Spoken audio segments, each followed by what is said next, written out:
Hello, and welcome back to the Calm and Connected podcast. I'm your host, Janine Halloran, and I wanted to talk today about some ways that we can continue to recharge ourselves. So, a year and a half ago would not have imagined that we would still be here. I didn't know what was going to happen. And I know that a lot of those of us in the helping profession, those of us who are raising children, those of us who are working with children, are feeling really burnt. So I wanted to take some time to really think through some strategies that can help us all as we are going through the next phase of this pandemic and trying to figure out ways that we can continue to recharge and re-energize ourselves, because life this way is really challenging. It is very, very challenging. And so in order for us to continue to do the work, in order for us to continue to raise our kids and to be helpers to others who are going through this, we need to make sure that we are taking care of ourselves. So I have 3 tips that I wanted to talk with you about. So the first is setting boundaries. It is okay to say no. No is a full sentence, y'all.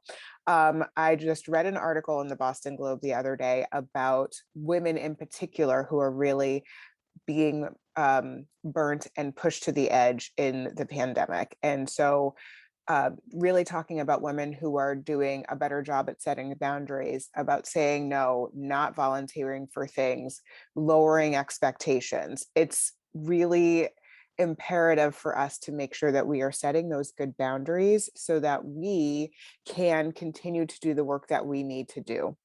My new mantra for the last, I think, year has been, you can do anything, but not everything. So you may know I took a really long break from the podcast because I just knew I couldn't do it all. I couldn't be there for my kids and help them with their remote schooling and do the other things that I needed to do to keep my business running and see my clients and keep doing the podcast. So something had to give. And the podcast was one of those things that really had to be put on the back burner. I'm glad to be back and glad to be sharing, but I recognize that I need to do it in a way that's going to still work with my family and work with my schedule and work for me and working when I'm working with my clients as well. So I've also been doing this just in terms of my own work schedule. So I set work hours over the summer.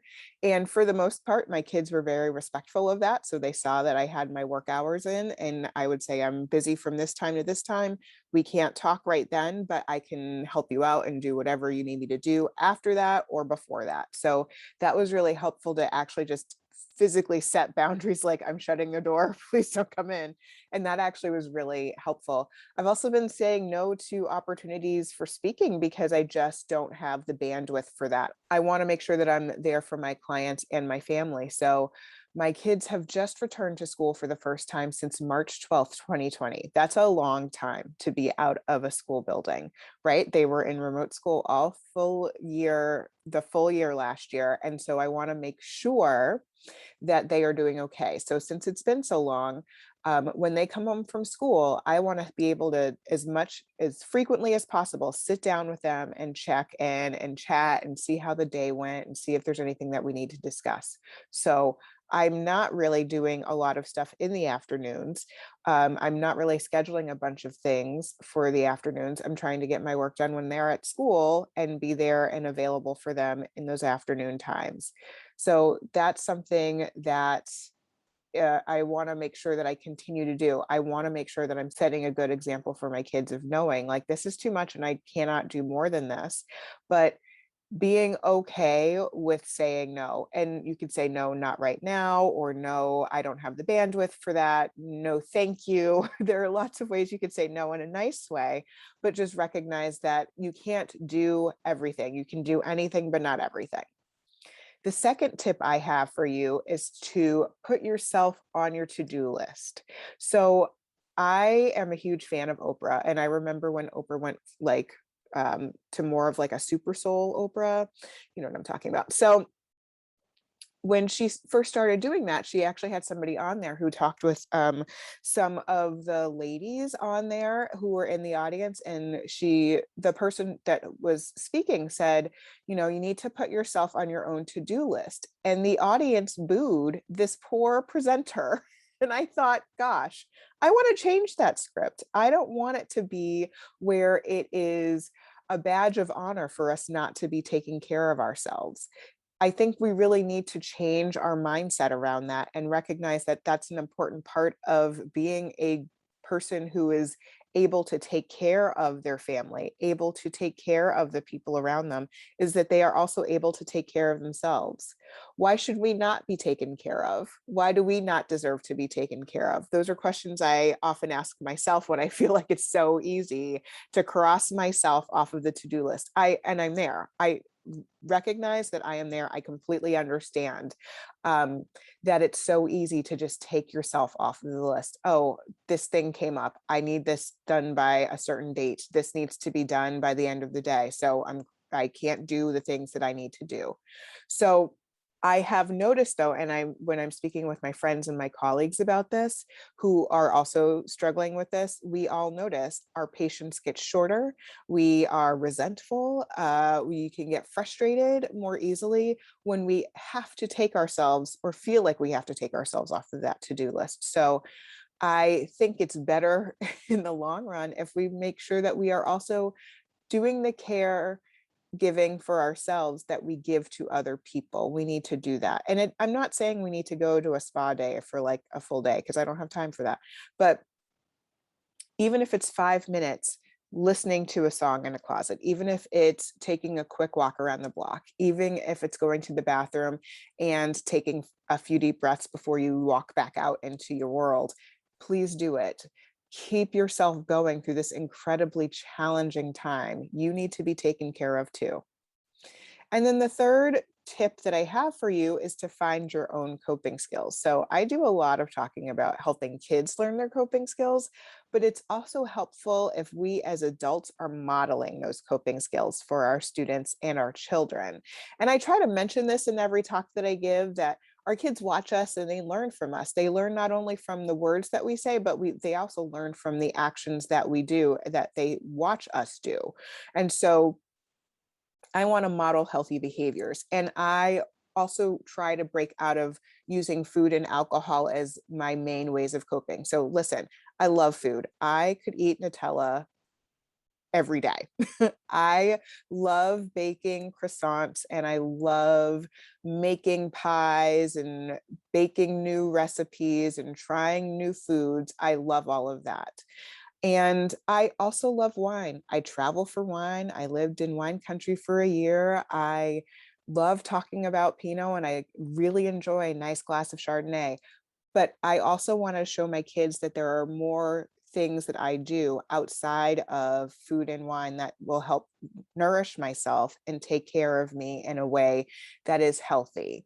And so I have lots of different things that I do to cope with challenging days and with big emotions. I actually play video games with my kids. Some of you know that. Sometimes I play with my kids and sometimes I play without them.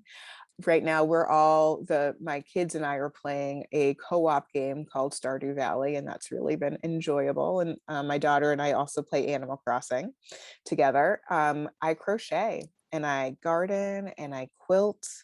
I go for walks in nature. That's something that's really soothing to me. I love music. Music is so powerful. I feel like sometimes I have a sort of playlist always going in my head.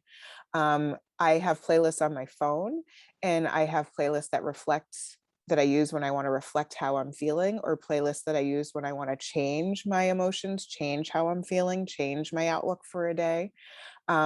My daughter told me the other day that I'm like a Disney princess because I like break into song randomly through the day, which I didn't really realize I did, but I'm not sure if she's super thrilled with that, but I took it as a compliment. So music is powerful to me. It makes me happy. It makes me calmer. It can really help me change my mood and my mindset for a day. And I also love to dance, which goes along with sort of music. So I like to dance around the kitchen. I like to dance in Zumba class. So those are lots of things that I like to do to help me when I'm having big emotions, big feelings, when I'm having challenging, tough days. On the really rough days, I try and do those things. And I speak that out loud to my children so that they recognize, oh, when you are having a bad day, here are some things you can do. So they know. I don't just, pour myself a nice glass of Chardonnay, which I do, but like that's not my only thing. I will play video games. I will take a break. I will read a book. I will watch some TV. Those are things I can do. And I want you to make sure that you are thinking about strategies that work for you as well. So, what are your coping skills, I wonder? And if you're stuck and you don't know what your coping skills are, I have a few question prompts that might help you. So, let's think about it. Like, what did you love to do as a kid? What were the things that brought you joy as a kid? What makes you happy now? What makes you feel good? What makes you laugh? What gives your brain a break? Those are all good ways that you can figure out how you can cope. So, if you need even more, I have a free printable with some self-care questions that you can download, and I'll link to that in the show notes. You can print it off and you can see those additional questions and see if that leads you to any more insight about your coping strategies or coping skills that you can use. You can also use the coping skills checklist as an adult, the same way you use it for kids. Check off the ones that work for you, cross off the ones you've tried and don't work, and circle the ones you want to try. We ask our kids to do this work, and we should be able to do this work as well. I hope you have been inspired by this podcast to take care of yourself, put yourself on your own to-do list, and recharge and re-energize your batteries so that you will be able to walk out into the world and do the good work that you are doing. If you like this podcast, please feel free to share it with your friends and colleagues, and take a moment to rate and review wherever you listen. And one more thing, don't forget about yourself. Take a few minutes, have a little fun, and have an awesome day.